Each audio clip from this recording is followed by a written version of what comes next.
What is up, everybody? You're live at the Prodigy. It's that time of year, even though it don't feel like it. Wrestlemania 2-day extravaganza is in the air. If you can smell it, I wish we could smell it with The Rock being there. However, night one is turning out to be a pretty good looking card.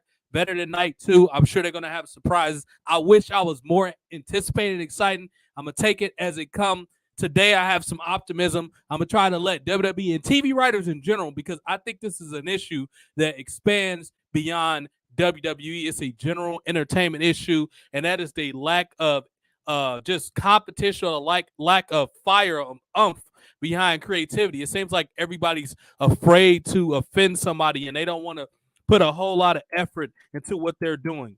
And we're going to stop a lot of that today with this episode. Best Mike Mercenaries in the midst of WrestleMania season. It seems appropriate to be doing this right now.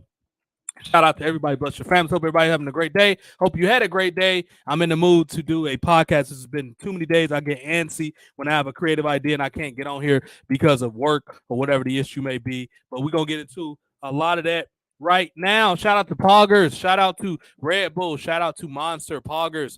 Use Prodigy Poggers. The code Prodigy Poggers, exactly as it sounds. The word Prodigy, Prodigy, Poggers, Poggers. Use that, get 10% off at drinkpoggers.com. Go get yourself a shaker. Even if you don't want to get the powders, get yourself a shaker. Get yourself a shape. Get your spirit right. Go check some things out. If you don't like what they have, make suggestions on Twitter at Proggers, Proggers, and get them suggestions like I do. I like liquid recovery stuff. They got sleep aid stuff. I like more liquids than powders, but get it to them. Hey, Monster and Red Bull. Hey, I have a big combat sports audience. A lot of people, my analytics on YouTube are up 1,000%. So let me know if y'all want to do something. I'm drinking a Red Bull right now as we speak. I literally am, as a matter of fact. Let me put this up on the screen, and then we're going to get started in just a minute. Victor's here. He said this WrestleMania feels like a B or C pay-per-view. It definitely does. Even though I will say, Victor, they put night one together pretty decent looking. It actually looks pretty appetite. They put a lot of decent match. I think Logan Paul's on night one. John Cena's on night one. And I think Edge is too. See, this is a Red Bull. I drink Red Bulls a decent amount. Red Bull, cut me a check. So yeah, I drink it a decent amount. So we got a special episode. We're going to do some karaoke. And we're going to do some, 1 second. I'm typing some people in. That's probably, DJ, yeah, let me know you was on the show. Let me tag these people real quick. Go do some karaoke, and we're going to talk about what makes a great promo, because a lot of stuff right now, even politicians know this. You have to have a cult of personality to get anybody to really follow you. Let's just be honest. You have to do those type of things to get people to follow you. Shout out to my homie, what's the VHS. He's doing his thing right now in NWA. I think he's still currently in NWA doing his thing, getting signed, all that good stuff. So we're going to talk about a lot of that, because I feel like it's something, in addition to selling, something that is really overlooked as far as what makes a great show, what makes a great, product. I think a lot of people tend to overlook a lot of these things. So yeah, you have to have these promos. You have to have personality. That's like or hate Trump. You have to have these things going on for people to watch. Victor says Cena versus Theory is the one I care about. I agree with you. Cena and Theory should be pretty good. I also think Edge and Rollins will be decent for what it is. But I think Logan Paul might actually get me to watch a Seth Rollins match, because I've been boycotting Seth Rollins for like 2 years, and I'm going to continue to boycott Seth Rollins because I don't like him. I've mentioned several times he just comes off as a beta male. I don't like beta males, and that's what he's got going on right now. Also, I think the only match that actually has a storyline right now is Mysterio versus his son. One of the few things that actually have a storyline. But some of the people I have up on here, just briefly before we get into, we're going to do the I'm going to bring Omari up too. That's what the plan is, if he's around. Before I bring up the karaoke, we're going to talk about some of the people we got on the screen. We got one of my favorite wrestlers. Oh, yeah, Macho Man, and Sherry Martel, who I think is Miss WrestleMania. Honestly, Sherry Martel, because he was involved in a lot of great moments. The Liz and Macho Man reuniting, a lot of stuff with Ted DiBiase. She's been involved, I think, tag teams a honky tonk man. She's been involved in a lot of WrestleMania moments, so that's why she's up here. Of course, Bianca Belair, the other woman of the hour. You don't even go here. She's already a great promo. She reminds me of a female John Cena, where her asset is her promo abilities and her physical charisma. When Bianca Belair is on, she can butcher somebody's ass on the mic, and those are the type of things I enjoy seeing when I see a good promo. And promos, let's be honest, even in UFC, the big fights, promos are what get you to watch fights that are probably going to be 45 seconds, that are probably going to be, it's a good chance they're going to be boring. A lot of the action is going to be on the ground, or in the case of professional wrestling, when you expect it to just be lumbering, two guys barely with two left feet, or somebody that moves awkward as hell like John Cena. You look for his shows for the promo. Rock and Austin weren't that great of a wrestlers, but they were great promos. I meant to put them up here, but I couldn't find a good enough picture for them. But of course, they're WrestleMania legends when it comes to mic skills. When you think of I hope Reigns retain as well, Victor. I meant to mention that. When you think of just great promos, Rock and Austin's up there. When it comes to the original WrestleMania, when they mixed, and I should have put a picture of Cyndi Lauper, but I talked about Cyndi Lauper a couple weeks ago. When you think of the original trio of WrestleMania, you think of Hulk Hogan and Roddy Piper. And Roddy Piper was the greatest heel of all time. I was heavily inspired by him. Also, in the corner of the thumbnail, you can see Bobby the Brain hitting. You listen to me, you go to the top. He used to always say that to people he was managing, his managees, I guess you would call them. I learned so much from these great heels. I learned from people like New Jack, the art of the promo. Guys like Gorgeous Gino Hernandez, somebody from almost every era. In ECW, the franchise Shane Douglas. I learned so much great stuff. If you're a broadcaster, if you want to be a rapper, if you want to just be a talker, a news person, one thing you have to have that is central to success in any type of vocal business is charisma. You have to have charisma. And a lot of people don't have it. That's why shows suck now. Shout out to the big homie, Air Horns, Omari. He'll be joining us in just a second, giving his opinion about the promo, because this is something me and him been planning for a couple days. There go my air horns right there for Omari, because I don't have them loaded up. But yeah, the art of the promo is important. Me, Omari, and JoJo were just talking about this. We're talking about how WWE 2K23, which like most of us are playing right now, revolves around John Cena, who is a great talker. Of course, he's awkward. He he's running in the swimming pool when he run the ropes, but we like John Cena's promo abilities. That's what we like. We like Hulk Hogan's promo ability. We like Roddy Piper. The boss is back, man. When Piper used to say that, he was all 34 cups of coffee. He was great, and it's the reason Hulk Hogan was Hogan could never get to Piper, because Hogan knew how good he was. It took Hulk Hogan 13 years to be Roddy Piper. He didn't be Roddy Piper until like 1997. From 1984 to 1997, Roddy Piper and Hogan had feuds in every company when they had the World War to settle the score, which was predated WrestleMania 1. That was in February of 83, 84. That was the war to settle the score. Then they had a war that did settle the score in 96 at Starrcade and WCW. Then all the matches in between there. It was a great feud, and it was all built around the art of the promo. Victor says, what's up to Omari? Two of my favorite people. Marissa might be joining others in a minute. Shout out to everybody. I hope everybody having a good day. So, yeah, you have to have a good promo. Bianca Belair is a great promo. Alexa Bliss is a great promo for a female. Male and females. And there's people in other companies that are great. Mandy Rose, all the Toxic Attraction. Great promos. And the reason this is going to be one of the worst WrestleManias as far as actual build, it don't feel like WrestleMania now. It feels like a BSC pay-per-view. A, Triple H regime is clueless. And B, they don't have people with charisma in enough matches. If you look at the WrestleMania card, which I think is about 10 matches or so, maybe 12 over 2 days, only about 3 or 4 people on there are great promos. Cena, Edge, not Mysterio, Cena, Edge, Logan Paul, and that's damn near it. Bianca Belair, that's really it. I mean, I'm not looking at the WrestleMania card right now. Actually, I probably should bring it up. They don't have a lot of good people that are promos, and this is why this is going to be an awful draw to the casual. I'm not talking about the marks. They're going to watch regardless. We know how the marks are. They're going to watch no matter what, because that's what marks do. We're talking about the casual fan at WWE who's not already watching, who WWE's having a trouble time getting them to watch. And this is why. It is no charisma. People can dislike Donald Trump all they want. It's a reason this man is still relevant. It's 13 matches between 2 days. But still, only about 2 or 3 people deserve to be on there. Omari says, besides LA Knight, Grayson Waller is the best talkers in my opinion. Yeah, in NXT, I would agree. Nobody's talking about this show. I've been talking about this for 3-4 weeks now. Every week of Raw and SmackDown gets worse. It's less anticipation. It doesn't help that they got the same repetitive storylines against two shows. It'd be one thing if it was on Raw or SmackDown. It's on both fucking shows. How many times we need to see Cody Rhodes? How many times we need to see the Bloodline? How many times we need to see Sami Zayn and Kevin Owens? Can we see some new people? I like staggering rosters.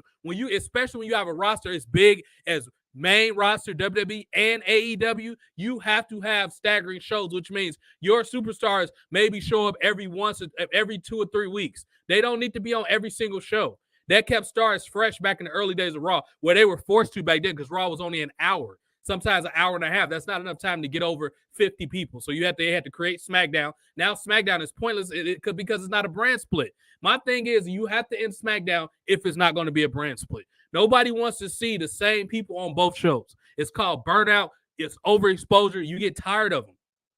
And that's the situation. That's the issue that WWE has going on right now.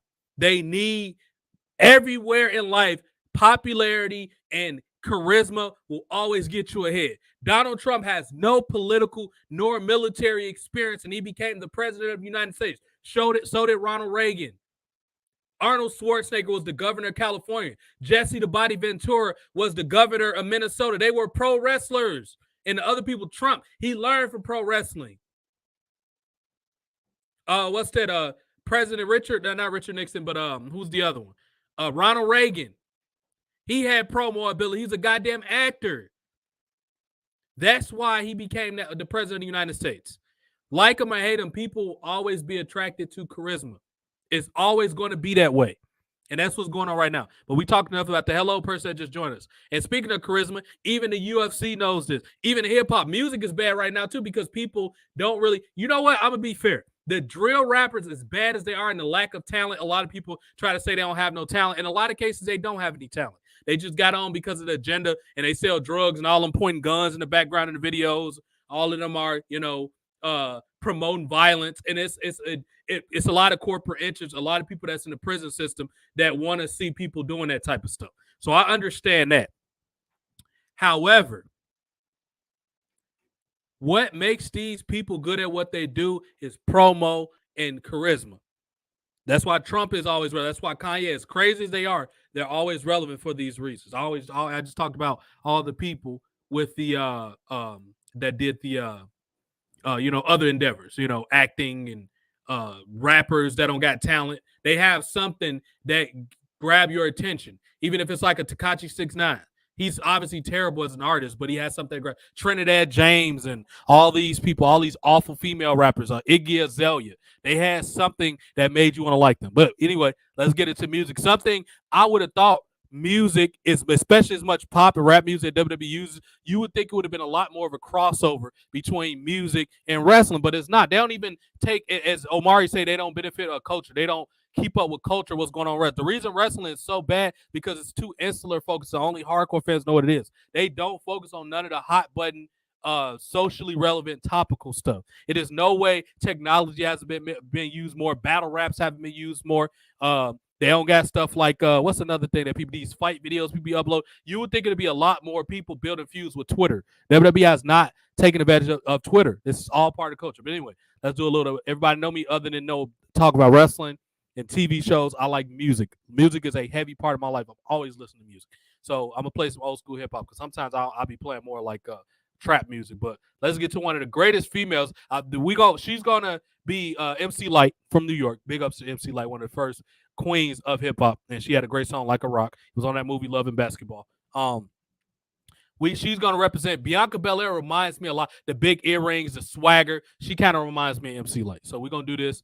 We also got Cena on the thing, and we got Rakim. Just three great lyricists across different types of music. Let's get this. I love this song, by the way. Let's do Light as a Rock. All right. Do you understand the metaphoric phrase Light as a Rock? It's explaining how heavy the young lady is. You know what I'm saying, King? Yes, my brother. But I would consider Light as a Rock assembly because of the uses of the word ass. And now, directly from the planet of Brooklyn, MC Lyte as a Rock. Tell them. Must I say it again? I said it before. Move out the way when I'm coming through the door. Me, heavy is light as a rock. Guys watch, even some of the girls clock. Step back, it ain't that type of party. No reply if you hate somebody. Get out my face, don't want to hear no more. If you hate rejection, don't try to score. First base, you ain't got what it takes. Look at them bars. Smile, you make your fake flame. You're so pathetic, you make my stomach turn. You beg, you borrow, now you have to learn. I am the rock. I'm the rock. Light as a rock, or I should say a boulder. Roll down your neck, pounding on your shoulders. Never shall I be an MC called the one of me. I am the light, L-Y-T-E. This is the way it is. Don't ever forget. Hear the rhyme someone else, and you know they've been all in the way. Just little obstacles. Chew them up, spit them out, just like popsicles. Suckers out of my way. We're not on the same wavelength. I show stability, potential, and strength. On the other hand, you are weak and unruly. Can never be a spot, you're just a plain stoolie. I am the light. I am a rock. I'm a slave to the rhythm. Death rhymes on the microphone is what I'm giving. Yes, I am a rock and you are just a pebble. Milk turn up the bass and rock just levels. If a rap can paint 1,000 words and I can paint 1,000,000. Wait, light is capable of painting up a zillion raps. And when I say it, this is what I mean. Audio 2 and the alliance on the scene, and I like to say what's up to my producer, King of Chill. Party people, are you ready? Jam if you will. Never underestimate Light the MC. I am a rapper who is here to make things the way they're meant to be. The word ultimate. I'm here to take the title, but I had a little trouble on my rubber, but I got rid of those who tried to rock me. Light is here, no one can stop me. I am the light. I am a rock. There are hip-hop leaders, this you know. We also have hip-hops that follow. By the tone of my voice, you can tell I am a scholar. I'm also the leader of the hip-hop college. Now get this, I'm at a gym and I'm rocking it. Suckers like a checkerboard, red, black is clocking it. The graces, I ease across the stage. Bars around the audience, sort of like a cage. They laugh, because they assume I'm in prison, but in reality, they're locked in. Once again, I'll state that I can't be stopped, because yo, I am as light as a rock. I am the rock. Snap on this shit. All right. That's all right. See, that's how you spit bars, Bianca. Girl, you don't even go here. That's what Bianca would say. Put anybody on notice that she having a promo against. That's why people can't fuck with Bianca Belair. I wonder if she was heavily influenced by even though Bianca's from the South, I got a feeling she was influenced by hip hop music. If you listen to our first theme, so you could tell. I'm on in a curve when I'm on my own against the wall. She's got swagger. You can tell with the earrings and the gum. You can tell she was influenced by hip hop music. But anyway, let's go to an actual wrestler who made a great song. Let's put John Cena, Basic Thugonomics. Word Life. This is Basic Thugonomics. Let's put that up there. I love this. Word Life. This is a good song for a wrestler. Cena can rap. The album is good. You'll have to have a listen to part of your Cena's album that came out. Word Life. This is Basic Thugonomics. This is Basic Thugonomics. Word Life. I'm untouchable, but I'm forcing you to feel me. Word Life. This is Basic Thugonomics. Word Life. I'm untouchable, but I'm forcing you to feel me. Whether fighting or spitting, my discipline is unforgiving. Got you backing up in the defensive position. An ass-kicking anthem, heavyweight or bantam, holding camp for ransom. The microphone phantom, teams hit the floor. This the new fight joint. Like a broken needle, kid, you missing the point. We dominate your conference with offense, that's no nonsense. My team song is get your reinforcements. We strike quick with hard kicks, ducking ice sticks, bare knuckle mental fight pits. Beat you lifeless, never survivors. Get forgot like all timers. Two-faced rappers walk away with 4 shiners. So raw rhymer, turning legends to old timers. My incisors like a viper biting through your one-liners. New Dead Man Inc. And we about to make you famous. Taking over Earth and still kicking in Uranus. Word Life. This is Basic Thugonomics. This is Basic Thugonomics. Word Life. I'm untouchable, but I'm forcing you to feel me. Word Life. This is Basic Thugonomics. Word Life. I'm untouchable, but I'm forcing you. You ain't advancing up the process. potential for I think it's, medical concepts or what's the objects cousin or name? foreign, like Is it block trademark or esoteric? regardless of your finesse of your business, it's a condition of business. Your lane vision of an underground physical image underneath to undermine your whole typical image with no precision of percentages in the collision of sentences. Poetry, beats and mics, we untouchable like writers, sluts with no crevices. Streets unite, we rock brighter with drummer beats. Your cats couldn't come this hot in the earth off in the summer heat. Forget to taste, kill your words the first time. Your best ain't worthy of my filler or worse rhymes. I'm better than nice. Check the veteran stripes. We beside yourself in fear. I'll kill you, bury you twice, despite the cover of night. Tracking your flight like guerrilla warfare where the grass is dense. Approaching me is a quick way to get referred to in the past tense. Said that. When the light, the mic is on, the crowd is dead like an intermission when you want to tighten word. This is basic thugonomics. This is basic thugonomics. Word life. I'm untouchable, but I'm forcing you to feel me. Word life. That's why Cena is a beast on the mic. He makes every storyline he's involved in feel important. This is something that these wrestlers at Triple H keep trying to push cannot understand. You cannot make a nobody into a somebody if they don't want to put effort into it. These wrestlers are all god awful on the mic, and you wonder why they can't sell tickets to these big events. People don't want to see ordinary people. They want to see stars on television. That's what's wrong with these shows now. It's no stars. It's no stars right now on these shows. And that's why they're all doing bad. We're going to keep pushing it. Let's play Rakim. No, the Ledge. Now, he raps kind of quick. I love this song. Listen to it, but I've never, like, rapped it under the pressure of, what's the word I'm looking for? Under lyrics, but I'm always up for a challenge. So let's see if I can get this Rakim. And this is one of my favorite songs ever. Know the Ledge from the movie Juice. I could have did Don't Sweat the Technique too, but I want to do let's do Know the Ledge. I got enough to go around, and the thought takes place uptown. I grew up on the sidewalk where I learned street talk, and then taught the whole New York. I go to Queens, I get from Brooklyn. They only in Manhattan and never been taken. Go uptown to the Bronx, we'll be down strong on the island. We'll lay around. Time to build my juice back up, pop back up. Suckers get smacked up, don't doubt the clout. You know what I'm about. Knocking niggas off, knocking niggas out, shaking them up, waking them up, breaking them up, breaking them up. Standing on shaky ground, too close to the edge. Let's see if I know the ledge.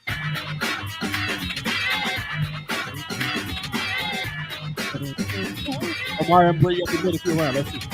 On this trifling, shorties here. I get cocked, living 40s to beer. Here's a sip for my crew, that's the season. If I get revenge, then they rest in peace.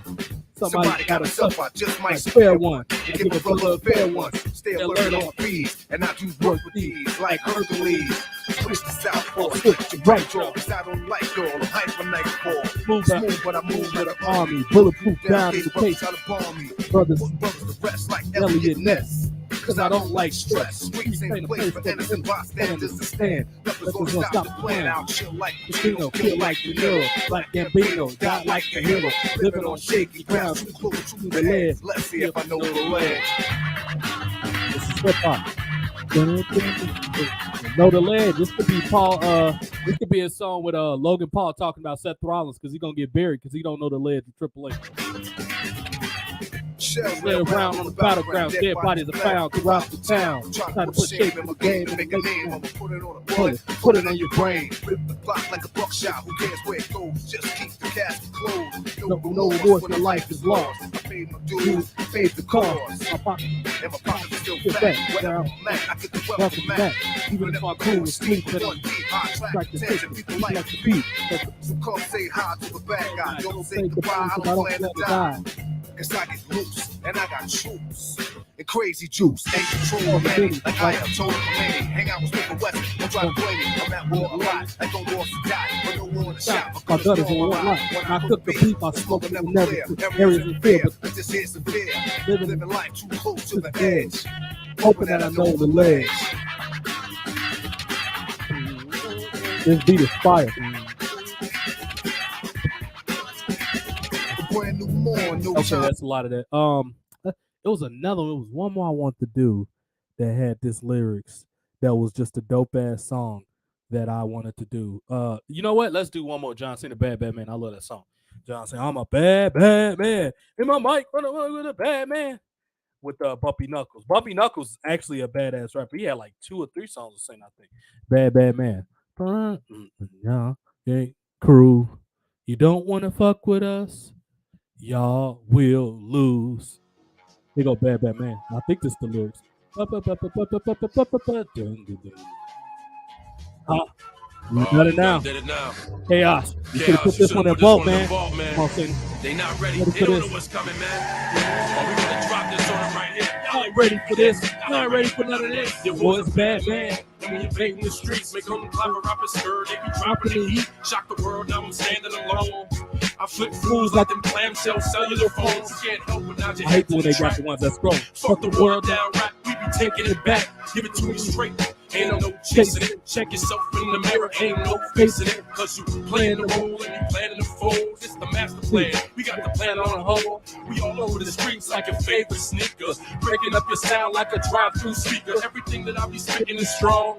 After I rock, fast forward through the rest of the song. We the monkey wrench. That's gonna ruin your plan. And don't fuck with TJ. I'm a bad man. With the mic in my hands, I'm a bad man. Even in the fight with my hands, I'm a bad man. Living in the streets all my life, I'm a bad man.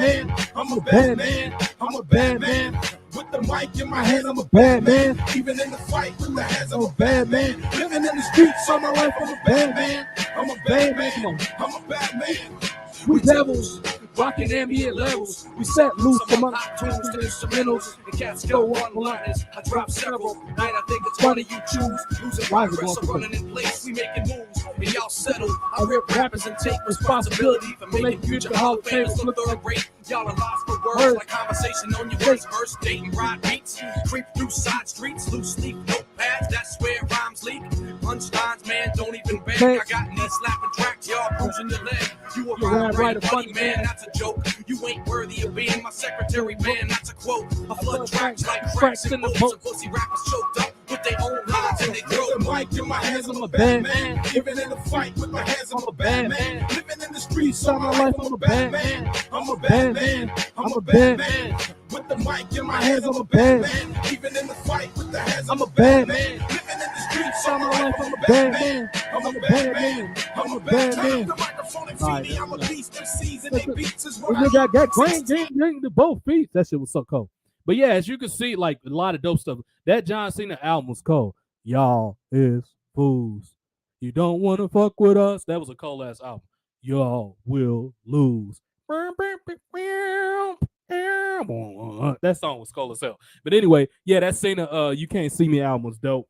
You have to have good promos, and that's what's thoroughly lacking going into WrestleMania season. As I said, all these great people on this backdrop I got here, as people call it, thumbnails, are all great talkers. Bobby Heenan, great manager. Paul Heyman, great manager. Vince McMahon, what up, G? He was a good, everything he did. He was even at a couple WrestleMania. He went against Shawn Michaels, which was probably one of his greatest matches. He went against Bret Hart, which was a great match. He went against Hogan. Damn near everybody he invented, he went against at WrestleMania. Did he ever go against Austin at a WrestleMania? I don't think at a WrestleMania, but he always went against Austin building up to WrestleMania. Austin would usually go against one of the people The Rock was building up, like Triple H, or not The Rock was building up Vince. Triple H, The Rock, Big Show, somebody like that. Bianca is a legend in the making at the humble age of like 33 or something. She's still building her credibility as a performer. What a great talent Bianca Belair is. Paul Heyman, all the people he done made managers. He's definitely going to be in the Hall of Fame someday. We already talked about Piper and Hogan earlier, how they're all great. Savage, how he's great. Yeah, like I said, Hollywood Hulk. You know what I mean? Now, Omari, if you hear, I'm going to bring Omari up, and he's going to talk about a couple of these people. We'll probably go another half hour or so, then I'll be done. After that, Omari, if you're here, I'm sending you the demo right now. While we waiting on Omari, I could probably put something up, depending on how quick he gets on here. I just remember some of the great promos built up throughout, like the great WrestleMania 21 when Shawn Michaels was going against Kurt Angle. Kurt Angle was the obsessive heel that was tired of people talking about Shawn Michaels when they should have been talking about him. And it was a great promo. Oh, while I was training in the Olympics, I kept hearing about some guy who descended from the rafters who put on some WrestleMania classic against Bret Hart at WrestleMania 2. It was a great promo. And then Kurt Angle was trying to one-up Shawn Michaels. It was just a good thing, dude. Like, he did the sexy boy thing. I think I'm cute. Then I got gold medals. Marty Jannetty still can't walk because I'm a sexy Kurt. Then he got sensational series. Sexy Kurt. That was good stuff. I want a gold medal with a broken freaking neck. Did you ever see when Shawn Michaels was dressed as Kurt Angle? I'm sorry, the other way around. When Kurt Angle was dressed as Shawn Michaels. Oh yeah, the Kurt Angle. I seen that count. That was that not hilarious, Omar? Oh, it was hilarious. And can we both agree, Omar, that enough wrestlers don't cut each other to shreds on promos? I ain't mean to cut you off. What were you about to say? I'm just a sassy Kurt. Sassy Kurt. I'll make your ankle hurt. Ankle hurt. That's how you do promos. Now I don't know what this cookie cutter ass shit. I'm gonna see you in the ring. Like all this, I'm done gonna beat him. Like, no, nobody wants to cut promos. Everybody sounds like a robot. It sounds like a random computer generator writes everybody's scripts. The only person, or it's probably two people that make these corny ass male and female scripts work, I would say, is Alexa Bliss and The Miz. They're the only full-time active people that make these shitty scripts work. And Paul Heyman, but he's not a wrestler. He's a I would say this. Besides like LA Knight and like Miz, I would say Grayson Waller is the best person on the mic besides the Miz and LA Knight. He's better than Roman on the mic. Yeah, he is. I know this is gonna piss I know that's gonna piss people off, but it shouldn't. It's the truth. And I think the biggest issue, the biggest hang up with Grayson Waller is that he's buried in NXT that nobody wants to watch because Triple H has made that show unwatchable with a bunch of they smartly took the bet off Roxanne Perez, and I kind of figured, like, I hate to put karma on people, but I figured they ran that angle as she passed out to get the title off. I honestly think the pressure got to Roxanne on Twitter because she knows, or at least she should know, the only reason she had that title is because she was Booker T's student. She is not ready for that belt. And not only is she not ready for that belt, she shouldn't have beat Mandy Rose. I don't care if they should have had some. This might sound crazy because I really dislike Bayley, and I don't think she's that big of a deal. But Bayley's character, along with the rest of Damage Control, that gimmick is designed for NXT. So Bayley, but the only thing about it, Bayley is a heel like Mandy Rose was. The only thing, you should have brought somebody from like Bianca's got the main belt. That it should have been, because Lioness was hurt. So they couldn't put it on Lioness, but she would have I would have put it on Lash Legend. Lash Legend should have won that title. And while she was a champion, only have her squash people because she's not polished enough in the ring to have full matches. So while she was cutting promos, I would say the days leading up to whatever show after she won the title, have her on the PC working on taking spots or taking bumps and getting her timing down, because obviously she's not there. She's not really ring ready yet. But you can get around that. If you have Tiffany Stratton, what's that? Win, and then like she just takes over Toxic Attraction. Say like if you keep them together, Tiffany Stratton, it would have been heel versus heel, but it would have been a story to it. Tiffany Stratton beats Mandy for the title. Mandy gets fine, and then she takes over. Then like she becomes the new leader of Toxic Attraction. It's not awful. I actually like that idea. Or you could have Cora Jade. You could have had Cora Jade. Cora Jade. Sure, you could have had Cora Jade. Sure, why not? And you muted yourself, Omari. I don't know if you did that on purpose, but you muted yourself. Oh, that's my fault. But in my opinion, Cora Jade would have been the better option because they already had a feud with each other, and Mandy Rose beat her. So Cora Jade beats her, get the title back, won the title. Then she becomes the new leader of Toxic Attraction, and then make it like a complete rocker group. Yeah, it's a lot of different ways you could have went with that. And generally, heel versus babyface matches don't appeal to me like that. But in that case, if you write it that way, I'm all for it. Because that could have been a good. Imagine if Mandy Rose I'm okay with Bianca going into WrestleMania with her belt, but imagine if Mandy was going against like Ronda Rousey. Because I think Mandy is one of the few people that could. Then again, now you got to flip that because the marks don't like Ronda or Mandy Rose, so they would have booed the match. I would have said have Mandy go against Bianca Belair.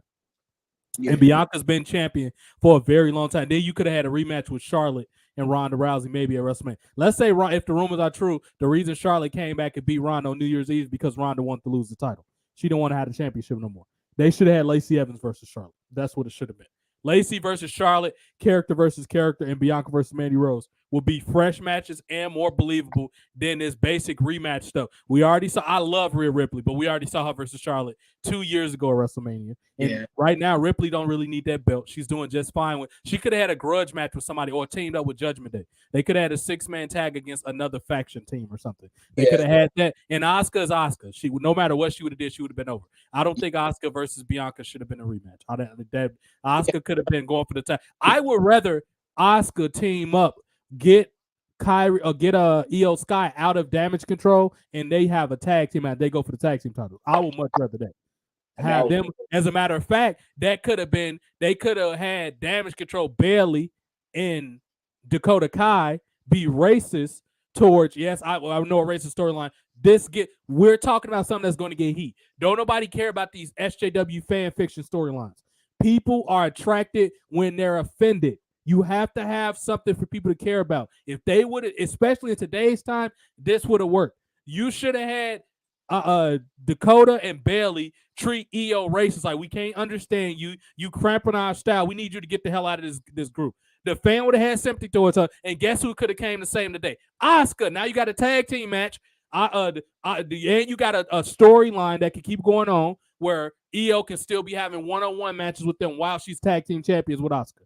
That's what they could have did at WrestleMania. Instead of having Bianca. We've seen Bianca and Asuka on like Raw a couple times. That's not a good WrestleMania match, even though Asuka has this new character. That's not a good WrestleMania because we saw it already. If the only thing would have made this a good WrestleMania match if we haven't seen it. They just coming on, they've been around each other, and they just locking horns for the first time. That's when it would have been a big deal.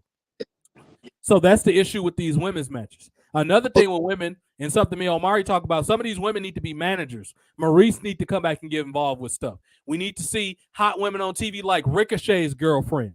We need to see people like Maria Kanellis. Well, she's not with WWE anymore, but Carmella. Her and what's her name are in a great team. I hope they get tag team title stuff. Her and Chelsea Green. This Karen thing, even though I think Chelsea Green is too hot to play a Karen, I'm just happy she's on TV. I think that Karen character is mainly designed for Bailey, though. What were you going to say, Omari? Omari? I don't know what happened to him, but yeah, these are things that we need to be doing with these events. We cannot be having, these unhot matches that people don't want to see. Omari, I think he lost his signal or something. He'll pop back in. So that's the issue with these women title matches. It's just they're not must-see matches. Like, we want to see hot stuff. And we also need to see more like Braun Panties matchup. Yeah, I saw your box fade for a minute, but I see you took yourself off. Let me see. Is he back in? Omari? Yeah, I have to fit something. Yeah, it's weird. I'm on my phone right now because I don't got a computer at the moment, so it's what I use. I saw your box fade a little bit like you got a box fade, but it looked cool. We're talking about how it needs to be more sexuality with certain women. If I would say people that need to get caught up to the main roster, if you're not going to use them in NXT, as far as sex appeal people, you have to bring up Indy Hartwell. Lioness, I think she needs to stay down there because the heels need somebody to go against, and she's a good babyface. You can have Kiana Jay's assistant. That chick's hot. It's a lot of hot women down there in NXT that we know not going to ever get a chance to go for no belts. Or if you're not going to, you like a Lash Legend, bring up to the main roster and just have her do grudge. She could be the giant. I always say you should put her with MVP. You can have Almost and her. They could be the two. They could be a big black faction. That'd be cool as fuck. But what do you think of some of these girls not being used right? That you could, who would you bring up to the main roster? And I know I asked you this before, but what it's in the sake of WrestleMania, who would you bring up right now and have them do some type of either manager, put them with somebody, or something with WrestleMania, like a hot female from NXT? Who would you bring up? I was wanting to talk about this the mic skills. That's really what drew me in. Talk about the mic. You can talk about now. Okay, well, with Bianca, with Bianca, what I think she's one of the better modern, because I think a lot of these modern people suck as far as male or female. A lot of these modern people Triple H want to push, they're awful. And don't get me wrong, Bianca's not perfect, but she's been a natural since the first time I saw her in 2017 when she was in that Mae Young Classic, which I expected that tournament to be absolutely pointless and not make stars. Surprisingly, a couple stars came out of that. Idiotically, WWE got rid of Marty Bale. I don't know why, as hot as she was. What Rhea Ripley became a star out of that, Shayna Baszler, Kyrie, and I would say Bianca Belair. The rest of those people either went somewhere else or they're not relevant no more. But starting with Bianca, we're gonna go down the line and I'm gonna ask you about all these people. Plus, we can ask some people. What do you think about Bianca mic skills overall? She's all right. She's all right. Like she ain't the best, but she decent. Like she's decent enough to get the job done. You know what I'm saying? Right. Sure. As it relates to, let's say, like a damage control, or who else do Triple H? Mia Yim and all these motherfuckers. Who's the girl with the red with the knee problems? I can't fucking think of her name. She's Tegan Knox, and in relation to all those people, is it fair to say Bianca's better than all of them? Oh yeah, 100%. She's better than a lot of these women. Honestly, she's probably the best mic skills when it comes to women. What about what's her name? I was just thinking about her. Lacey Evans. What do you think about Lacey Evans on promos?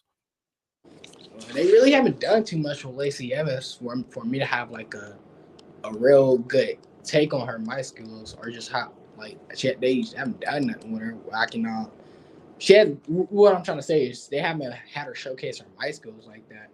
Right. So I can't really get like a good understanding like how good she is really. The little bit I saw, I liked. Let's keep going. Now, have you ever seen anything with Bobby the Brain Heenan? Have you ever seen any of his work? Oh, I've seen countless Bobby the Brain Heenan, you know. Right. Watching 80s wrestling, I've seen countless Bobby Heenan stuff. From him on commentary to him being a manager.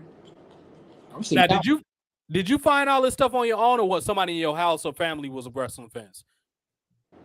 I mostly found it on my own. Sweet, man.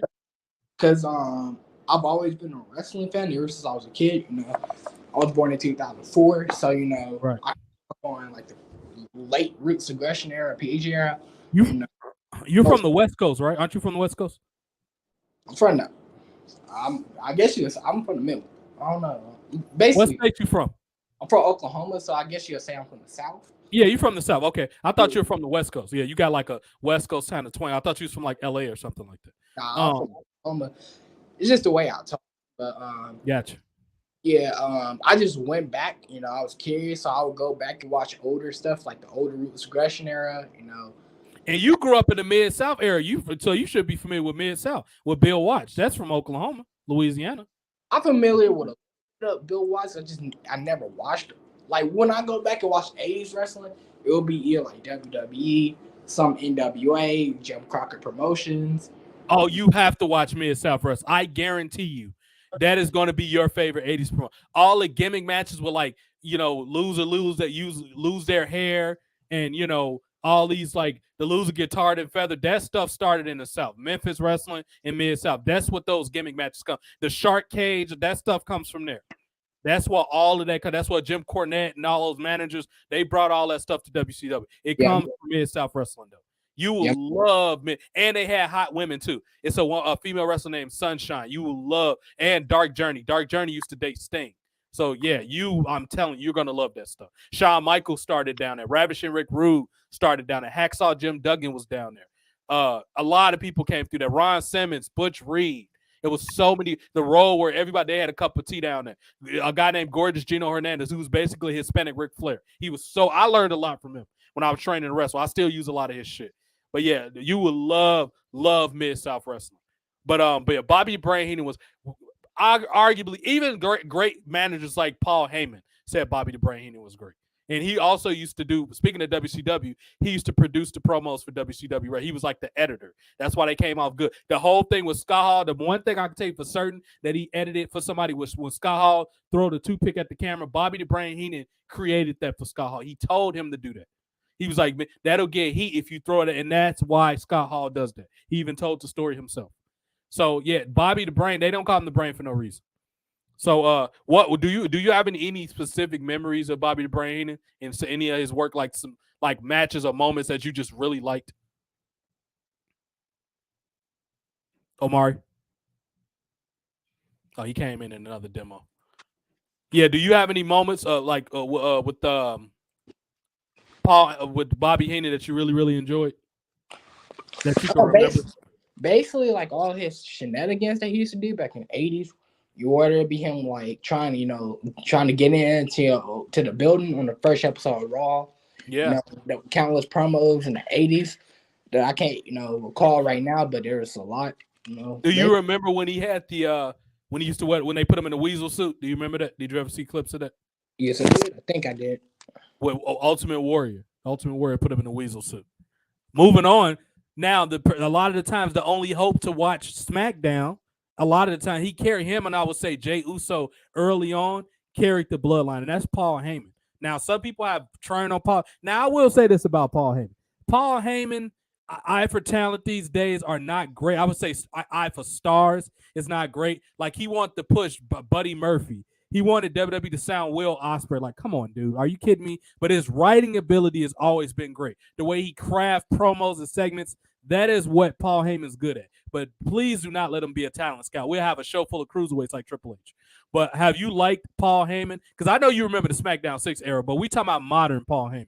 Have you liked what he's been doing with the Bloodline and Brock Lesnar and people the last 10 years? Have you liked that? Yeah, I would say with the Bloodline, yeah, with Brock Lesnar, I was just bored a lot of the times with him. But like with the same shtick, with the reigning, defending, all that stuff. Is that what you mean? Yeah, even the Bloodline, I'm kind of like, I think even the Bloodlines, like, I feel like they kind of don't even need them. Honestly, right. I think like somebody like Rikishi makes more sense. Sure. It's blood, but I really don't have a problem with Paul Heyman with the Bloodline. He's pretty decent, as the wise man, I would say. Yeah, I would say that though, like, I don't think Roman Reigns, like, a lot of people, it's like ever since like he turned heel, he's good promo. It's like, okay, like, I'm not saying he's a bad promo. He's gotten better, but I wouldn't say that he's like really, really good. It's like back in the days, like when you compare, other than like Bret Hart, when you compare Roman to past top stars and my schools, he just pales in comparison. And right. I would argue Bret Hart in '97 was on his level in my schools, and not a little bit better. Bret Hart in '97 is an underrated promo. Now that's where you know what? He was all right. I was never a big Bret Hart fan as far as talking. I was never a big fan of Bret Hart, period. Like, yeah, he had pure wrestling and all that, but I'm not into that stuff. I like Bret Hart to me was always kind of a drag, but I will say this. Austin did bring the best out of Bret Hart. I will say that for certainty. That double turn thing is not very easy to do, but they found a way to make that work. I say they brought the best out of each other. A lot of people, sure. A lot of people like to say, especially on my side, like to say Stone Cold Steve Austin. Stone Cold Steve Austin made that feud. It's like, it's like you don't know wrestling if that's the case. It was both of them. Bret Hart made that feud just as much as Stone Cold Steve Austin did. They helped each other. Well, yeah.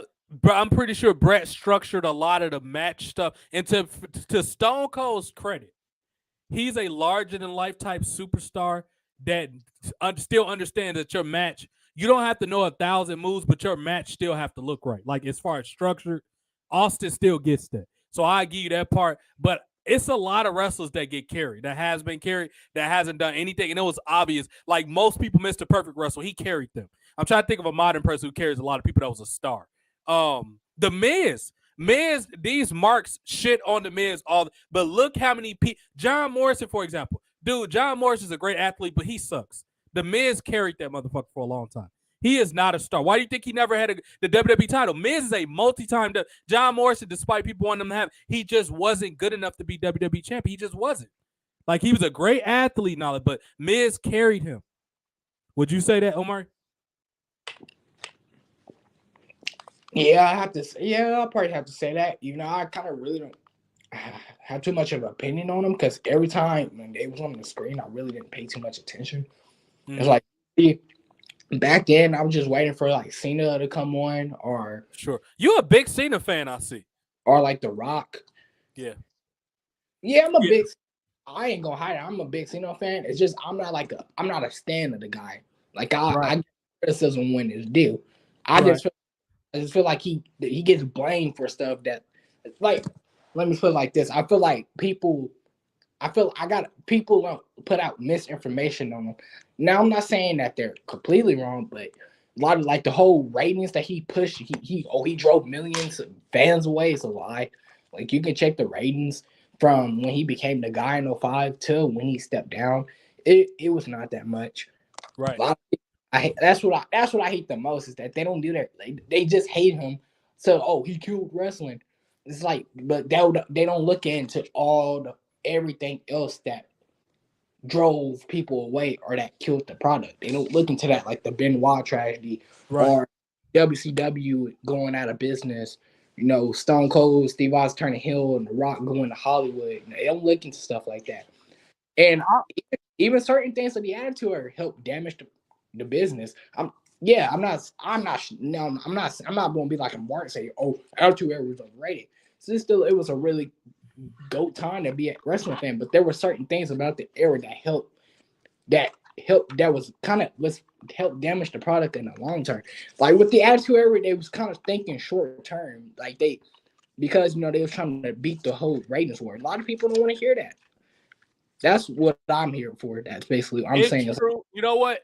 I will give you a little bit of credence on that. However, that most shows have that crash TV model, and they've been able to sustain it over a long time. For example, shows like reality TV shows. Reality TV shows are not complex shows. It's just people like drama. So those network executives are going to keep, even though a lot of those people aren't that talented, they know that drama is always going to sell. That's why it's an endless amount of reality TV shows and has been since like the early 2000s. It's TV shows now on USA, and network executives know that. So I felt like the Attitude Era, people say it couldn't have been sustained. Yes, it was short term in the way that you couldn't be that way forever. However, I still think WWE could have had glimpses of that, and I feel like they use that as an excuse to give up too early. Like, we couldn't sustain. They got lazy. To me, that's what it seems like. I'm not even talking about that. I'm just talking about like stuff like heels and the faces. I'm not saying the Attitude Era was the whole part because stuff like the internet, other stuff too played a part. It's like. It played a rise in the cool heel, and I don't really have a cool heel, but the cool heel is that a heel is not supposed to be over. A heel's not supposed to want to get merchandise. They're supposed to do everything they can. Hate it. Yeah. And now, granted, WWE's booking of the faces doesn't help, but it's inspired like two generations of fans to just completely hate the face and cheer the heel because they grew up on NWO and DS, and it's like they just want NWO and DS again. They don't want a actual baby face. And I keep trying to tell people why do you want to be NWO DS so bad? What's so bad with being a hateable heel? I'm not even gonna say Roddy Piper. Look at the heels from back in the day, back in the 80s. They wasn't inspired to be cool heels. They're still known to this day. Jake the Snake Roberts. Jake the Snake Roberts wasn't a cool heel. He was a actual pure heel that did things that made people hate him, like having a steak bite Macho Man. Right. They wasn't like NWO going out saying too sweet or DX, suck it like. And when people say, that's what I do agree with Marks when they say certain things about that. I have to agree with them on that. I don't agree with them when they say, most of the Attitude Era was trash. But like when they say certain things like that, I do agree with them because it has played an effect on wrestling. And it's changed wrestling for the better. So when you get to nowadays where they just completely boo the face, and then they hijack the shows. But you know what? If I agree with pretty much everything you said, but if I was the promoter, I wouldn't pay attention to what the fans did. But the Attitude Era didn't play a part in the fans, like hijacking the shows, though. That just, I would say, like, that's one of the negatives of Cena. It's that, and we're kind of getting a little bit off tangent, but we're going to get back on the subject, though. But that's one of the little bit of negatives I'll say about Cena is that because of the push, the anti-Cena fans, in my opinion, they helped drive the casuals away. They won't say they don't want to admit it, but them just going crazy over the guy. Cena wins, we right. That casuals. They don't want to be around that nerdy ass shit at live shows. I agree. It's bad because when I go to NXT shows, I'm like the weird guy there. And what I mean by that is I went to the NXT when the Velveteen Dream lost to Ricochet, and for whatever fucking reason, Finn Balor beat Matt Riddle. This when Riddle was still in NXT. And I was going berserk in the crowd, and people were looking at me like, get this motherfucker out of this building. Now, granted, they didn't do anything to me, but it's just like I knew then that something was weird with the crowds, that those crowds were like nerds, and they wanted wrestling to be art. They don't want it to be like an actual action, believable type show where it looks like a simulated fight. To them, it's just art with gymnastics with 5-star rates, and that's when I knew something was off. And that was in 2019, so that was a couple years ago. If you probably was on the internet, back during the Cena's heyday, but if you was, do you remember all those like back in the day, like you couldn't admit you was a Cena fan or like or fan of the PG era, which make like there was like adults, there was adult fans, legit harassing kids online for liking Cena in the PG era. What's funny? I didn't see any of that. I took a break from the internet. Well, I've never was on the internet. I used to just watch Raw. I didn't get on the internet. I'm gonna be honest with you, Omari. I didn't get on the internet until like 2012, where I like started tweeting. That's what I mean by like I didn't start tweeting, and I made my first Twitter that I did not actively use that much 2011, 2012. I got heavily active on Twitter in 2017, the summer of 2017. I vividly remember that's when I started building up my podcast and my brand. I've been going for like 5 years. So that's when I really built my first Twitter, which Mark's got shut down. This is my second Twitter right now. But my first actual Twitter was in 2017. It was in July 2017. I will never forget it. Back in the day, so I missed a lot of that type of stuff. Yeah, well, so like back in the day, right? Like during the heat of the Cena era, right? The PG, there would be kids online, or I don't even know if they was kids. They were just fans of the guy, fans of PG era, and they're like people just like to legit like go after them. Like I've even had people tell me that they were sending death threats to these people, and I'm like just because I can believe it. I'm like, oh my god, just like what? And I'm like, the internet.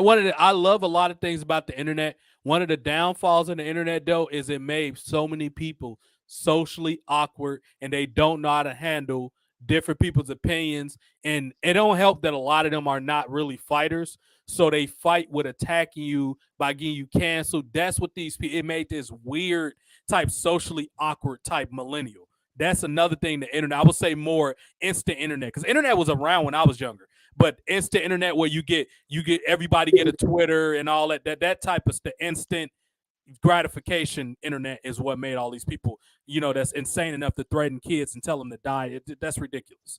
Yeah. So like, yeah, I'm a huge Cena fan. I ain't gonna deny it. It's just I'm not a stand of the guy. It's like right. I will critique him when he needs to be critiqued. Right. But stand up for the guy, like I was standing up for someone like Roman Reigns or Austin or Rock when they don't have their information down. Like that Cena, the classic, he drove millions of fans away. No, he didn't. Yeah. They'll check their ratings. Like they don't get a history. They just see this is on both sides. Like for our side, for example, they hear somebody like OTR Central or Smart Buster say, he drove away millions and millions of fans. And they just take it as gospel. They don't go out and do their research.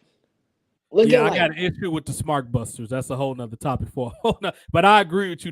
They're very ill-informed. I'll say that. Like Cena became the guy in what, 05? Yeah, 05.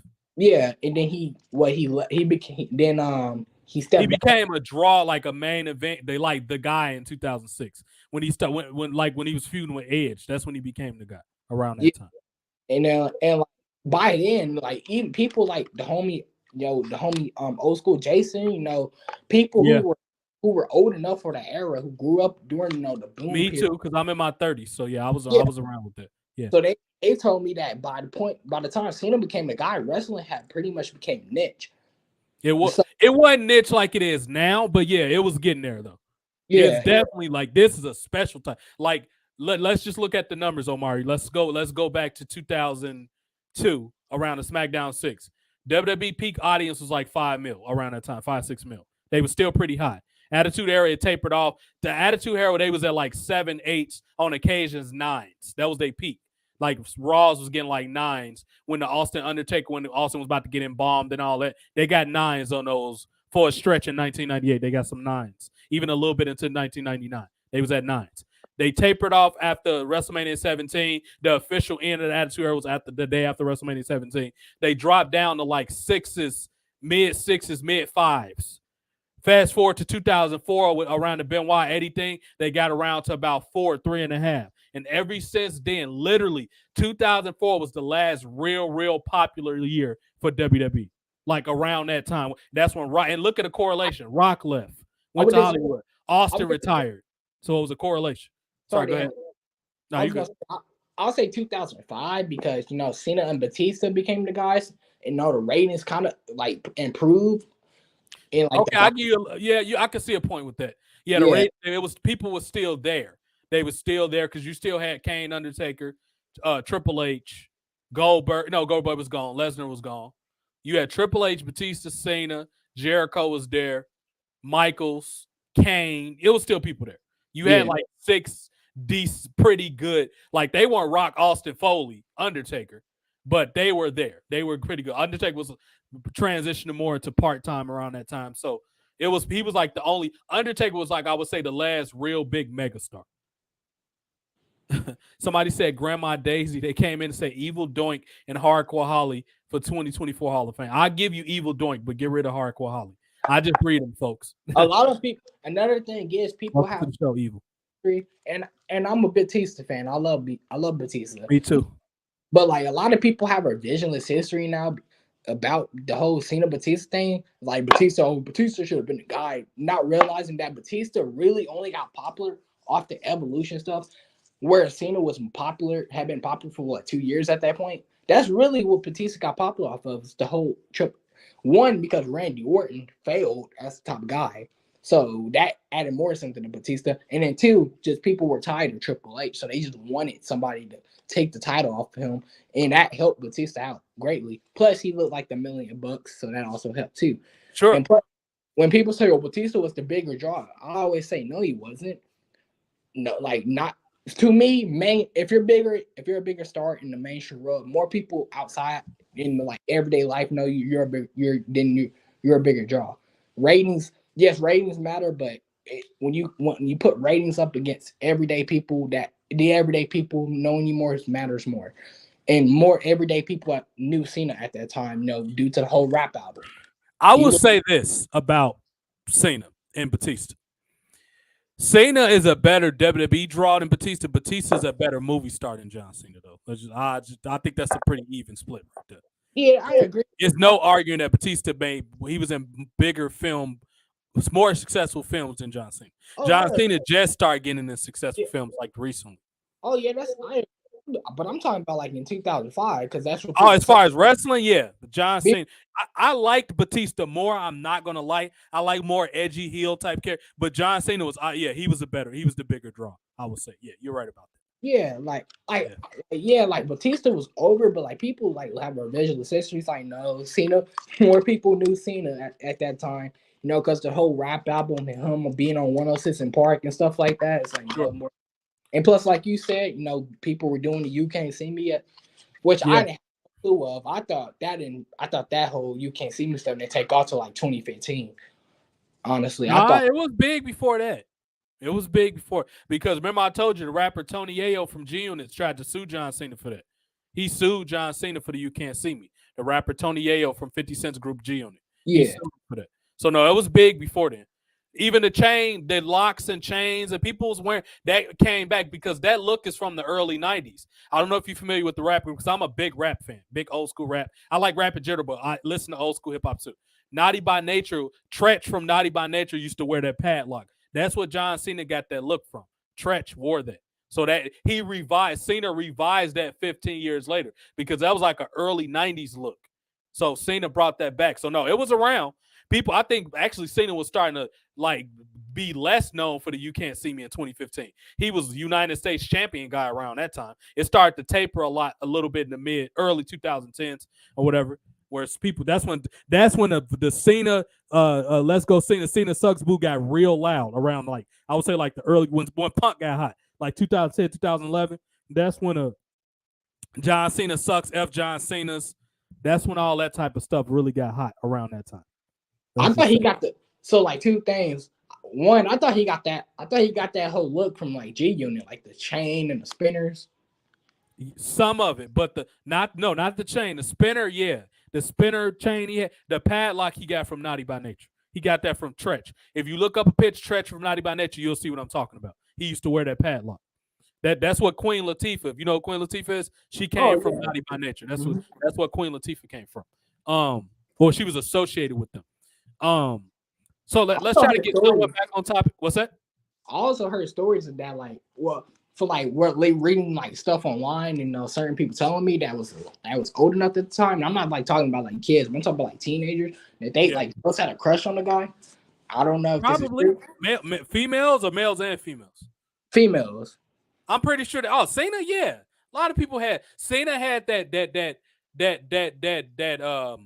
Captain America look, like the good old boy, flat top. Like, yeah, Cena, yeah, of course, Cena. He was one of the first short hair guys.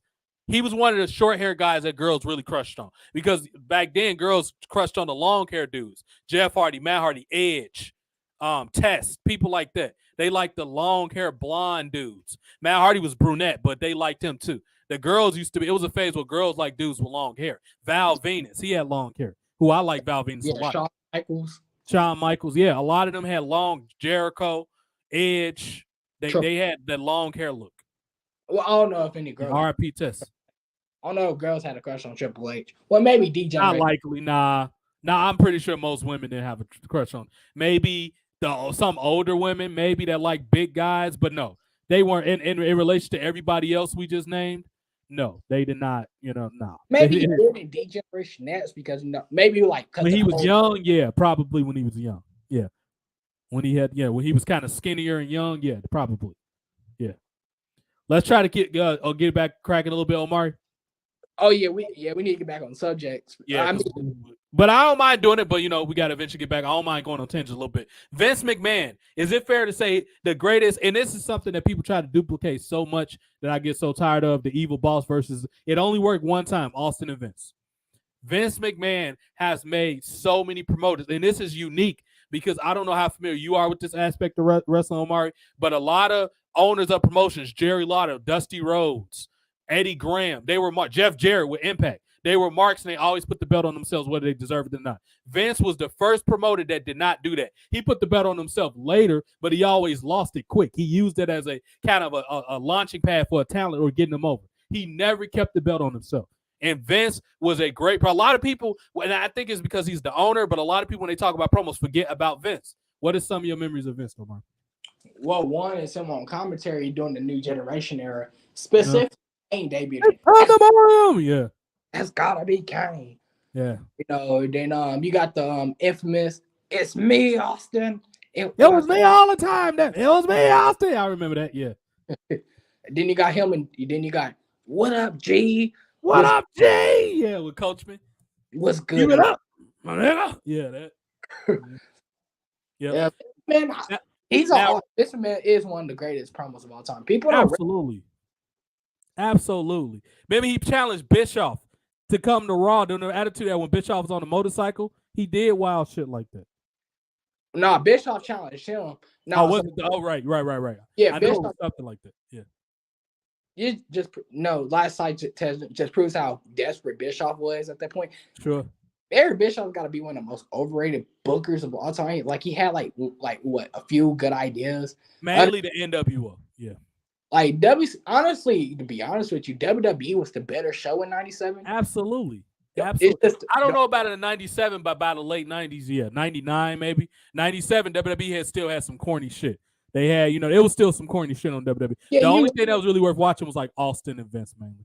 Nah, I gotta disagree because on Nitro, the only thing you had was like the NWO. Then you had the DDP stuff, but on Raw, you had the Cruiserweights. The Cruiserweights was pretty good. Yeah, you're right. The Cruiserweights, but on Raw, you had the Austin Brett stuff, which led to the double turn, and then which led to the whole USA versus Canada stuff, and then you had the beginnings of D-Generation Nats. Yeah, easy Bischoff. Paul Bearer, Blackmail, and The Undertaker. The Nation, the Domination. You had a lot of stuff on Raw. There was more variety on Raw. Nitro was just carried by the NWO and then like the DDP Macho Man stuff. Then later on, you know what the thing with me is, and I agree. I've never really been overly into Nitro with certain stuff. A lot of the stuff you named I like, but as a show, I couldn't watch a whole episode of Nitro. It seemed like the effort wasn't there from the talent because it seemed like they knew they was in the B level show. But with WWE, it just was like it was kind of hard to watch too because like they had too many people I just didn't care about over there. When the Stars beat them up, yeah, I was happy, but it was like I didn't care about Los Perdiquas and all, the Disciples of the Apocalypse, all these lame ass groups. These midget wrestlers. I didn't care about none of that stuff. It was kind of hard. It was spotty. I would say it was spotty on both shows. Yeah, wrestling peaked in like 98, 99. I'll say around that time when they introduced Val Venus, Goldust, Godfather, which I honestly think, and I would argue anybody this, I would have put the title on Godfather and Val Venus before Triple H, just from a simple fact they had charisma. Now Triple H, don't get me wrong, Triple H is a very competent. He might be the greatest actual heel in real life wrestling ever. Other than Vince, it's probably Triple H because that's art imitates life, and you are who you are on TV. Triple H is like that and it translated well on TV, and it shows that he's actually a dick like that. So that's why he was a great heel. I will give he was a great heel champion, but he was not anything compared to Vince McMahon at all. Speaking of what's that? Road Dogg was the underrated promo. Oh, absolutely. He was a great promo. I don't think too many people are saying Road Dogg is underrated. Maybe these marks probably that, but I think most people accept that Road Dogg was great. Well, I hope they do. Yeah. He doesn't get true, but he doesn't get brought up when you're talking about the greatest mic skills. People about the greatest mic skills usually know the heavy hitters, Austin, Rock, Cena. But like they don't talk about like the lower guys who have really good mic skills like Road Dogg, the Road Dogg, Jesse James. Even Too Cool. Too Cool had good promos. Too Cool. You right. Yeah. I said this before, but hey, if you want to tomorrow, we got to do a show, just talking about how the mid card from back in the day is more over than the main event today. But that's a side tangent. But like I said it before. Do me a favor, Omari. I want not to cut you off. Make a side note and please text me that later so I can have it somewhere because I don't remember things unless I'm looking at them. So you got to send me that in my inbox. Hey, TJ, just a reminder, let's do a show tomorrow. And when I get off work tomorrow, which I get off at 6, I'll be home by 7:30ish. We could do that tomorrow while SmackDown is on. We could do that. That's fine. Yeah, just please remind that and send that to me somewhere. Yeah. But go ahead, what you were saying. Farouk, Randy Orton. Randy Orton is an underrated promo. Like a lot of people. He was spotty. He was very spotty at certain points. Yeah. Yeah, but like Evolution, Randy Orton was underrated on the mic. I'll take you one further. Legacy Randy Orton with DiBiase and Rhodes was a good heel too. That one was a good promo. That was the good promo, Randy Orton. When he was talking about he was punting people in the head and all that. Yeah, he was on fire. Mm-hmm. Yeah, he was on fire with that. But yeah, Vince made everybody, literally everybody. Let's go down to Hogan for a minute because we talked about Cena. We talked about Piper a little bit. You know what? No, let's go to Piper. Piper's Pit, and this is something I've said several times, is the best talk show, and they've never been able to duplicate it. Jericho tried with his. He only had one moment when he smashed Shawn Michaels' face through the TV. Christian's show was never anything. Cutting Edge is spotty. It's had very few moments where maybe when he retired, that was about it, when Edge announced his retirement. Cutting Edge was never that big of a deal. I will say the closest thing to that, because Miz knows how to get people upset, is Miz TV. Roddy Piper is the proof of a great talk show because every major event happened on Piper's Pit. Carlito, I forgot about thank you, Grandma Daisy. Carlitos Cabana was good too. I would say Carlito Cabana a little bit because Carlito was a more serious heel than the Miz. I would give you that. I thought, Carlito Cabana was good. Cutting Edge. The Cutting Edge had I would say it did have an other moment. The I Hate You promo on Cena. That's a thing that a lot of people remember. I barely remember that, but I'll give you that. Maybe you remember more than me. I just don't remember it. Yeah. Yeah, I like Edge, but I just don't remember that. Yeah. It was the promo where he basically said like how he hated Cena. It was now that you saying it's unraveling in my head. Was that around the time when he broke his Cena's house and smacked his dad and all that? Was that around it was in 2009 when they were feuding. Oh, see, that's why I don't remember that. That had to be real brief maybe one of them like SmackDown feuds they threw together. I don't remember that. I want to say around that time they was probably on SmackDown. I remember vividly the Cena Edge feud from 06, 07. I don't remember much of that 09 when it was cooling off, or it was spotty where it was only certain spots.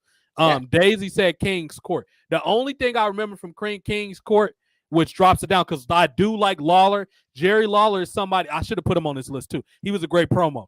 I forget about Lawler sometimes because he never wrestled in WWE, but I remember everything he did in Memphis. Everything.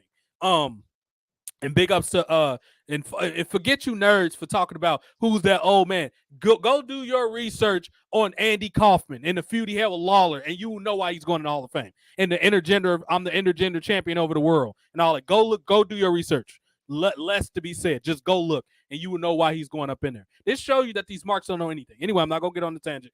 Jerry Lawler, the only two things I vividly remember from King's Court is when he was making fun of Bret Hart's mom and dad, calling him old and all that, which was great. And then when he was making fun of Roddy Piper for going to Hollywood. That's the only two things I remember from King's Court. But I'm pretty sure it was mostly good. I just don't remember a whole lot of it because it was probably on bad episodes of Raw. That's why I don't remember much of it. It was on like 96, 95 before Raw got really good. But yeah, Piper was great, man. Everything he did to the day he died was always good. With almost everything. The coconut, him slapping people, him coming out of retirement to confront Vince when he gained weight. Almost every major storyline. Andre turning on Hogan happened on Piper's Pit. They shaved the midget. Yes, that actually happened, people. I'm not joking. They shaved the midget. He was named, it was the Haiti Kid. I got the Piper DVD somewhere. It's put up someplace. But what a great DVD. Most of the Piper's Pit. The thing with the very first episode with Frank Williams, when he beat the hell out of that dude for not getting the point. And then he said, just when they think they have the answers, I change the questions. Like, he was so good. Even with Andre the Giant, when he was calling him stupid and asked him, could he understand the question? And then he picked him up in his collar and he told, do you remember that promo with him and Andre the Giant? Yeah, Andre basically choked him. Yeah. And then he was like, you do not throw rocks at a man who's got a machine gun. That was just great. Like, that's why I love Piper so much. He was so damn good. And that's why he translated to acting. A lot of people don't translate good to acting as wrestlers. Hogan was okay at it. We talked about Batista and Cena earlier. Very few people transition to acting. Piper was one of the people that did because he's a good dynamic performer. And he went to acting to challenge himself. That was the point. He was in a goddamn movie with Keith David. Like early on. It was one of his first movies with an established actor like Keith David. That movie, They Live, which is a great timeless movie. Even to this day, it's still relevant about how corporations control people's images and all that. That's what that movie was about. It's one of my favorite low budget movies. Because the whole, the meme with Roddy Piper from They Live, where I think they in the library. You know what meme I'm talking about? You with the glasses when he pulled the glasses down from his face. Is that what you're talking about? Yeah. Yeah. I remember that. Yep. It was a great movie. You've seen that movie before, right, Omar? Oh, I haven't seen the movie, but I've seen like clips from it. It's on Peacock. You have to watch it. It's a good movie. It's a good movie. Yep. What's that? I haven't seen the movie fully, but I've seen like some parts clips. Of it. Yeah, clips of it, and then everybody knows the famous meme with the glasses down. With the glasses, yeah, I've seen that. Do you know the guy that made Halloween made that movie? No, I did not. John Carpenter made that movie. It was a great movie. Piper loved working with John Carpenter. Talked about how he loved working with Roddy Piper. It was such a great experience. We talked about your boy Cena. Let's talk about Hollywood Hulk Hogan, probably the most recognizable star from the 80s, along with Macho Man Randy Savage. Piper, you could put him up there too, but I'm talking about like just over baby faces. And say whatever you want about the racism, and I got my issues with that, but I know how to separate the art from the artist. Yes, I hate that he said that, but I'm talking about Hulk Hogan, the performer. Who better to get the crowd hyped? And let me tell you something, brother. Yeah, it was corny at times. Don't get me wrong, but he had so many great moments. He put a lot, he put star power on a lot of people. He put negative light on people. He was difficult to work with at times, but Hulk Hogan is wrestling. He's one of the Mount Rushmores, along with Nature Boy Ric Flair, who I couldn't find space for the picture. But come on now, Flair Hogan. You talk about the best WCW promo versus the best WWF promo in the 80s. You come on. Yeah. What would you say, Omar? Well, I disagree. I think Macho Man was the better promo of the 80s. Oh, yeah. He's one of my favorite wrestlers, so I'm not going to disagree with that. Yeah, Piper are my favorite wrestlers. Now, overall, Hogan was the bigger star. But, you talking about mic skills, Hogan wasn't messing with Savage. Probably not. because Savage was more rip your ass apart. I liken that. Let me give you an analogy. That's like when Nas went against Jay-Z and Nas ate Jay-Z ass up on the mic. Jay-Z was good, but Nas was like a reaper on the mic. Yeah. Like Hogan is like the Jay-Z, whereas Piper, that shit was personal like Nas. Like Savage, not Piper, I meant to say Savage. Savage was never above taking personal shots if he needed to. He made a rap album about Hulk Hogan when he retired because Hogan pissed him off so much. He felt that he didn't get enough credit that he made a damn rap album about man. Right. And I'm gonna slap you and I'm gonna take your bitch. That was a funny album. Like that was, it was Savage, like Savage is like, you know, like to me, Savage was like The Rock and John Cena and Stone Cold Steve Austin, where, you know, like John Cena, you know, where he would cut into people. Yeah. You know, I mean, he just did it recently in Austin Theory, you know, and then Stone Cold Steve Austin and The Rock would do the same thing in the late 90s, where if you messed up or you made them mad, they'll cut into you. Macho Man, but of the 80s, in my opinion. Yeah. He was the Cena, Rock, and Austin of the 80s as far as my skills. Sure. Yeah, I mean, yeah, that's a really good point. And that's a lot of people that match. There's a reason why I have two dream Macho Man matches: Macho Man versus The Rock and Macho Man versus Cena. The mic battles, especially Macho Man and The Rock. Oh yeah, that would have been great. I'm sure The Rock would have been cool. He even imitated him a couple times. The Rock was inspired by Piper too a lot. But yeah, or LA Knight. Now, The Rock and LA Knight are still both alive. We have to make that happen. LA Knight's not getting any younger. He's in his late 30s. Like, you have to take advantage of this guy at some point. You have to, before he start to get too old or he loses passion and not want to be in wrestling no more.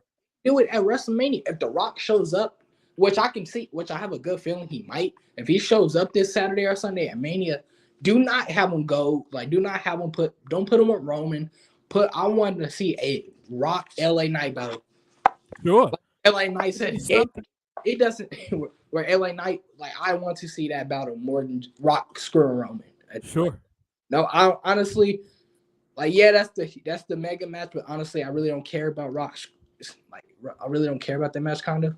I'd rather see Rock and LA Knight, but, you know, I'm also I'm not a retard. Rock and Roman's clearly the match, but hell, like, I'm surprised they haven't done LA Knight versus Cena since Cena's on the roster. I'm surprised we haven't got that.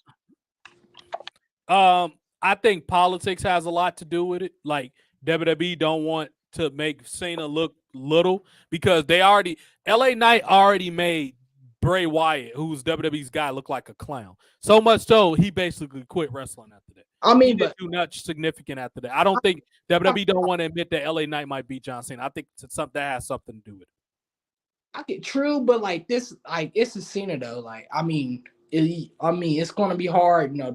It's hard, you know, be him in a promo battle. And another thing about it is Cena has to want to work with him. Like, even if WWE wanted it, if Cena don't want it, it's not gonna happen. Yeah, like Cena has to agree to work. If Cena didn't want to work with Austin Theory, I guarantee you it wouldn't be happening. Cena likes Austin Theory. That's why that match is happening. Because I'm pretty sure it was people at the office wanted Cena to go against, and Cena was spot for whatever reason or another. We don't know. He didn't want to work with, like Ken Anderson, for example. Mr. Cena did not want to work with him. That's why John Cena and Randy Orton, and we were talking about how people misrepresent John Cena. One thing that people were right about, John Cena politic to get Mr. Anderson fired. So did Randy Orton. They got him fired. They didn't want him there. That would have been a good mic skill, but Cena, for whatever reason, was threatened by him. Randy Orton was too. So that's a battle that we did. Cena has to like you. It don't matter if Office likes somebody or we like them. If the opponent, the star don't want it, it's not going to happen. It's unfortunate, but it's just not going to happen. Now, I do think LA Knight could be Cena on the mic, but I think it'll be really close though. But I also think Cena will still cut him up. I think it'll be pretty neck and neck if they don't try to script LA Knight. If they don't try to cut his legs off a script, it's going to be good. Because LA Knight is good off the cut. Look, he was the only, well, it was a couple good promos. He was like one of the best parts of when NWA was watchable in 2019. LA Knight can beat The Rock in a promo battle too. If you want Probably. I don't know if he'll beat him, but he'll definitely be able to stand his ground against him. No, I think LA Knight could beat The Rock nowadays because there's a lot of things you can bring up about The Rock that you can, similar to Cena, like them wearing. Yeah, like them wearing dresses in Hollywood. I think he could. He could do that, but I doubt WWE allow LA Knight to do that to The Rock. I highly doubt it. It'll be cool to see, but I doubt it. Yeah, he's like highly doubt it. Yeah, it's like Cena where they don't want them losing. They don't want him to get involved with stuff like that. I don't think that's. Don't get me wrong. That'll be an awesome sight to see. I just don't see it happening. That's not likely to happen. I mean, they let Cena do it though. Like, yeah, Cena. That's because A is Cena and B he they product. They don't like because to Vince, if somebody come over there and get up, that's why they change everybody's character from what they were successful at in the Indies. Because if it gets over in WWE, that's almost like admitting that other companies or other people smarter than Vince. That's never going to happen. Look what happened to Sting. They didn't let Sting be Sting when he went to WWE. That was a watered down cucky Sting. They even gave him a shitty remix song. Like, come on. Like, that wasn't Sting. That was like their adaptation of Sting. That's what that was. You know, and they had him lose a Triple H of all people. Like, come on. So I don't get you have great ideas. I just know WWE, they're not gonna let that happen. It will be awesome, but it's not gonna happen. I don't think that's gonna happen. But Hogan, Hollywood Hulk, good or bad, say what you want about Hulk Hogan. He was the stir or the straw that stirred the drink, so to speak. He made so many great 80s and 90s moments. It was awesome. Last but not least, Macho Man Randy Savage, who me and Omari both agree was probably one of the greatest wrestlers ever, is the great, especially considering his size. Yeah, he was on roids or something like that, but this guy to compete with 280, 260, 300-pound guys in the era, he had to be intense. He had to be the man. He had to be a bit paranoid. Macho Man Randy Savage. Omari named great opponents he could have had with The Rock and people like that. But, man, he wanted to wrestle Shawn Michaels. That would have been a great bell-to-bell match, but I don't know how that would have been as far as long-term storytelling. That sounds like it would have been good for one WrestleMania maybe. I got a question. Would you put Shawn Michaels up there with, with guys like John Cena, The Rock, and Stone Cold Steve Austin? Promos? Fight skills? No. I wouldn't put Shawn Michaels nor Triple H up there. You don't think Shawn Michaels is a better promo than Cena? No. I've seen people say that Shawn Michaels was a better promo than Cena. No, I totally disagree because Shawn Michaels not bad. Don't get me wrong. He's not bad, but that's a different skill set. Yeah. Shawn Michaels is maybe Shawn Michaels from like 95 when he was kind of a dick with Sensational Sherry a little bit.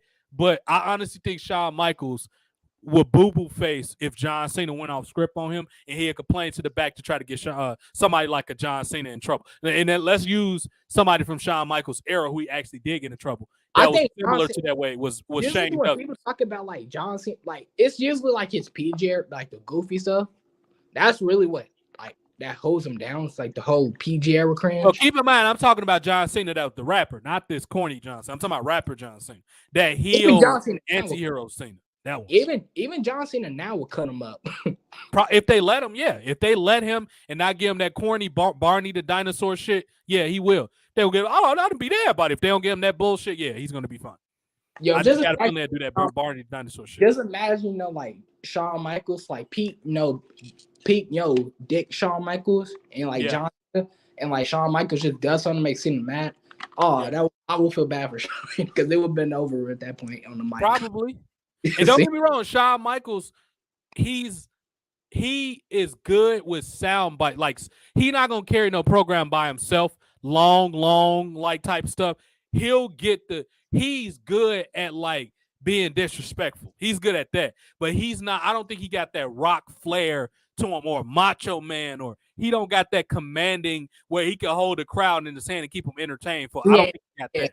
He's a good. Don't get me wrong. He can talk some shit. If you say something crazy, Shawn Michaels will bury the fuck out. He did it to Hogan in 2005 when he was doing the thing when he was making like Hogan was old and all that. No, that was Shawn. That was the true Shawn Michaels right there. Yeah. The dick Shawn Michaels came out that day.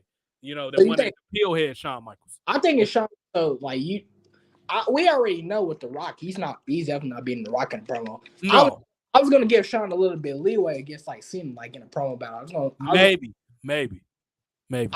Ultimately, I still think Cena will bury them. I think but you know what? He will bury him, but I think that'll end bad. Shawn Michaels, and I honestly think this is why they haven't worked together a lot, because neither one of them will bend, and it don't help that Vince like both of them. So it'd kind of be just like a tug of war, and I think it'll translate bad in the ring where they just wouldn't want to do business with each other. Yeah. Like the match will look like shit because Cena not backing down Shawn Michaels, it's going to be a bad match. I think it'll be bad for the fans to see. I put it like this. John Cena would have absolutely buried and cut up Shawn on the mic, but Shawn would have buried him in the ring. Yeah, probably. Shawn, like he did with Hogan. Yeah. Like he did with Hogan. It was a good thing. He probably would have did that. Like he did with Hogan. Yeah, say that like Shawn and Cena, because I think they did. I think they liked each other because like every time they was on screen with each other, they always had chemistry. I think they was cool with each other. Probably.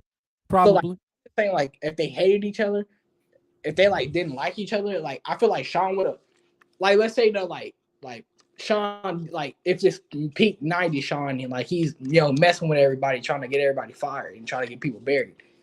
John Cena ain't gonna like. I feel like that would have been a bad day for Shawn because Cena, like when he, like you're right, when he's not doing the whole PG era cringe, I wouldn't want to mess with him. I wouldn't want to mess with him. I wouldn't want to get buried. Look, I wouldn't want to get buried like that. Like I agree. Not to cut you off, I try to keep these real slick, to the point, streamlined shows. We will definitely do another one tomorrow. Please, Omari, allow me to remind me to do what you said, like mid-card. People think you inbox me that on Twitter or something so I can have it somewhere. Maybe we'll add a little rap spin to it tomorrow. So I'm going to ask Omari about artists or whatever music. It don't have to be rap. What type of music he think, and we're going to use the same example. This person would beat that person. We're going to talk about the wrestling, but we're going to add music to the top. I think that'll be a good Friday thing. Thank y'all for being here. For Top Dog Omari being a special guest. Always enjoy having him. BX Connect, I'll see you Sunday when we do the WrestleMania review. Maybe Saturday, depending on how I feel when I get off work. More than likely Sunday, though. I don't want to watch both days of WrestleMania. I'm going to cover everything on Sunday. I just don't have time for that shit. No, but yeah, thank you, Omari, as always. We'll talk more on Twitter. Inbox me that stuff about the mid-card thing. Thank y'all for being on the show, man. I'm trying to get somewhat optimistic for WrestleMania, man, because it feels like a B-level, C-level pay-per-view, like Victor said. Shout out to Grandmother Daisy, which is a hilarious name. New sub on YouTube. Thank you for that. If y'all want to follow me on YouTube, TJ the Prodigy, all lowercase letters. That's TJDA Prodigy. Support. That's the only way we can combat this overly SJW product of all this crap. I'm going to be playing baseball in a little while after I take a break. I've been playing the show 2023. I've been enjoying that. With that Negro League stuff is a lot funner than I expect. I thought it was going to be terrible, but it's actually decent. And I like baseball games too. So yeah, support. Y'all have to support to combat all this stuff. The SJW, we're the Freedom Fighters movement. We are the what do my homies call us? They call us the I guess the truthers or whatever. Well, we combat all this. Everybody's supporting all these liberal big company agendas, feminism, and all that crap. No, we're the opposite. We're going to tell the truth like it is. We're going to be entertaining. We're going to give these people credit when they do good stuff. When we do something bad, we'll call you out for it. Thank y'all for being here. Follow me on Twitter. It's TJ Time 1991 for the latest, greatest entertainment. Get yourself a laugh every single day on the Twitter. It's TJ Time 1991. Fresh content every single week. We know how to kick it. We are the counterculture movement. We're going to keep it coming, y'all. We're going to try to make this pretty underwhelming WrestleMania entertaining by bringing good content like this. More to come, to be continued. Y'all